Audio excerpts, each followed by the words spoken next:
স্ত্রী গ্যামেটোফাইটের পরিস্ফুটনের ক্ষেত্রে আমরা যেটা দেখব সেটা হচ্ছে যে ডিম্বকের মধ্যে আমরা দেখেছিলাম একটা ভ্রূণথলি ছিল এবং তার মধ্যে 8টা কোষ ছিল এবং এক একটা কোষের কিন্তু ভিন্ন ভিন্ন নামও ছিল। আমরা স্ত্রী গ্যামেটোফাইটের পরিস্ফুটন পড়তে গিয়ে দেখব যে আসলে ওই কোষগুলো কিভাবে তৈরি হচ্ছে। আমরা যদি এই চিত্রটার দিকে তাকাই, এই চিত্রটা আসলে কখন, এটা হচ্ছে যখন স্ত্রী রেণু মাতৃক কোষটা রয়েছে, মানে যে আর্কিস্পোরিয়াল কোষটা ছিল সেই কোষটা থেকে পরবর্তীতে বিভাজনের পরে একটা যেই জনন মাতৃকোষ তৈরি হয়েছিল, এটাই হচ্ছে সেই মাতৃকোষটা। তাহলে এটাকে আমরা বলতে পারি স্ত্রী রেণু মাতৃকোষ। এবং নিশ্চয়ই এটাও বুঝতে পারছো এটা হচ্ছে ডিম্বকের মধ্যে। এবং এই স্ত্রী রেণু মাতৃকোষটা কী ধরনের? অবশ্যই এটা ডিপ্লয়েড একটা কোষ। তার মানে এখান থেকে যদি একটা মিওসিস কোষ বিভাজন হয়ে যায় তাহলে আমরা পেয়ে যাব কি? স্ত্রী রেণু কোষ পেয়ে যাব।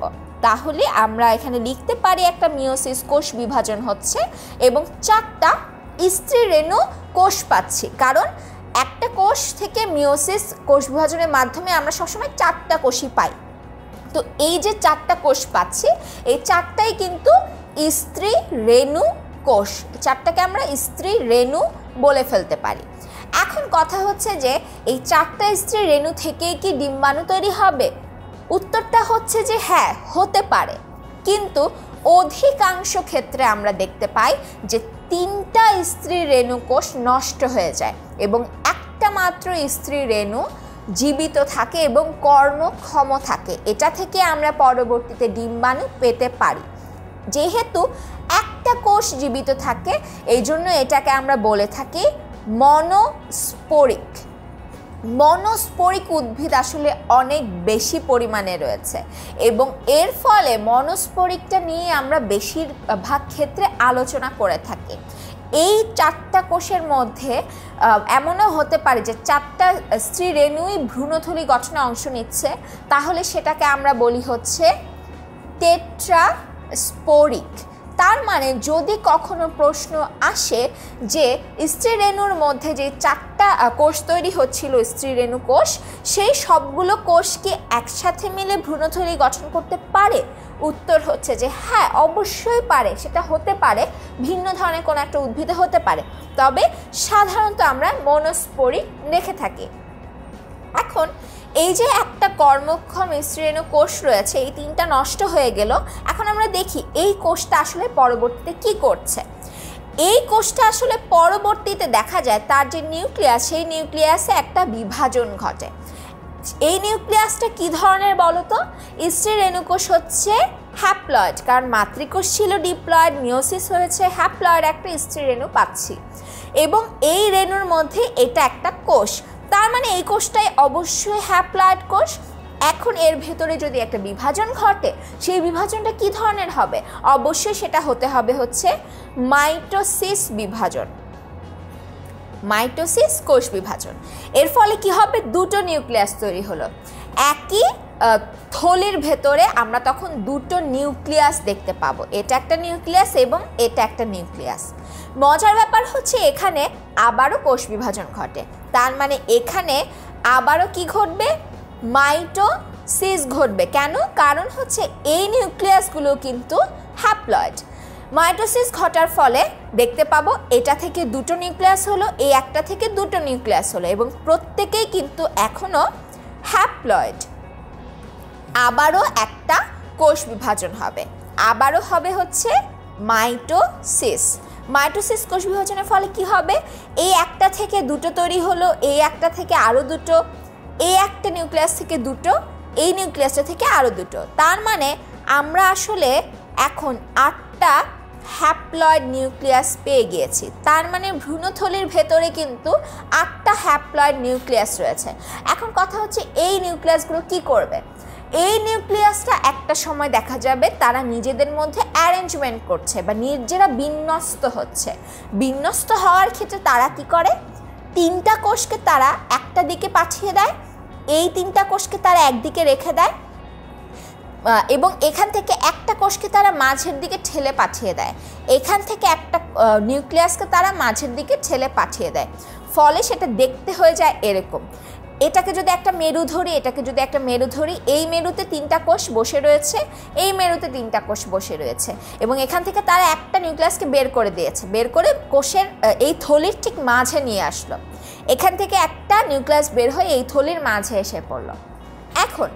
এখন যদি একটু খেয়াল করি যে এখানেও 3টা, এখানেও 3টা, এদের নাম আসলে কি?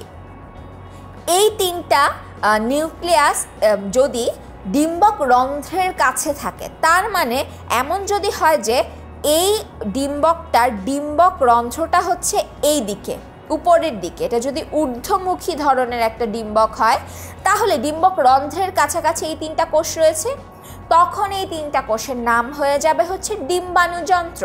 এই জিনিসটাকে আমরা তখন বলবো ডিম্বাণু যন্ত্র, বা ইংলিশে যেটাকে বলে এগ অ্যাপারেটাস।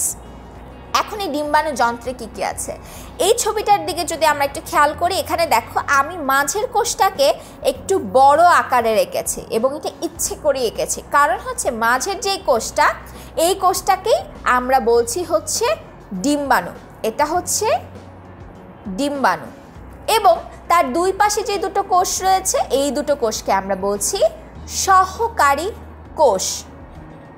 তার মানে এইদিকে যদি ডিম্বক রন্ধ্র হয়, এইদিকে অবশ্যই ডিম্বক মূল অবস্থান করছে বা চালাজা অবস্থান করছে, এবং ডিম্বক মূলের দিকে যে 3টা কোষ থাকবে, এই কোষগুলোকে আমরা বলবো হচ্ছে প্রতিপাদ কোষ। তার মানে এগুলোর নাম হচ্ছে প্রতিপাদ কোষ।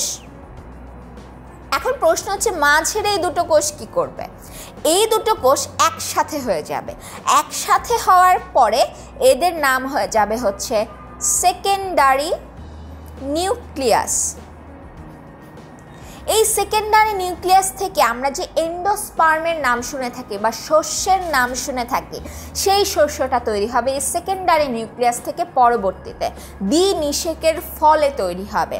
তার মানে স্ত্রী গ্যামেটোফাইটের পরিস্ফুটনের ক্ষেত্রে আমরা কি দেখতে পাচ্ছি যে একটা মাতৃকোষ মিয়োসিস কোষ বিভাজনের ফলে 4টা স্ত্রী রেণুকোষ তৈরি করেছিল, এবং একটা স্ত্রী রেণুকোষ মনস্পরিকের ক্ষেত্রে জীবিত থাকে, বাকি 3টা নষ্ট হয়ে যায়, এবং এই জীবিত কোষটায় বিভাজন ঘটে, মাইটোসিস কোষ বিভাজন।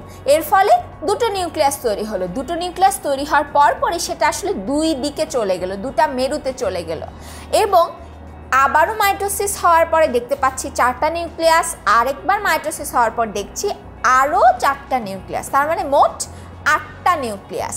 এই যে মোট 8টা নিউক্লিয়াস, তারা নিজেদের মধ্যে একটা বিন্যাস ঘটায়। বিন্যাসের ফলে কি হয়? একদিকে 3টা কোষ থাকে, আরেকদিকে 3টা কোষ থাকে, মাঝখানে 2টো কোষ থাকে, মোট 8টা কোষ থাকে।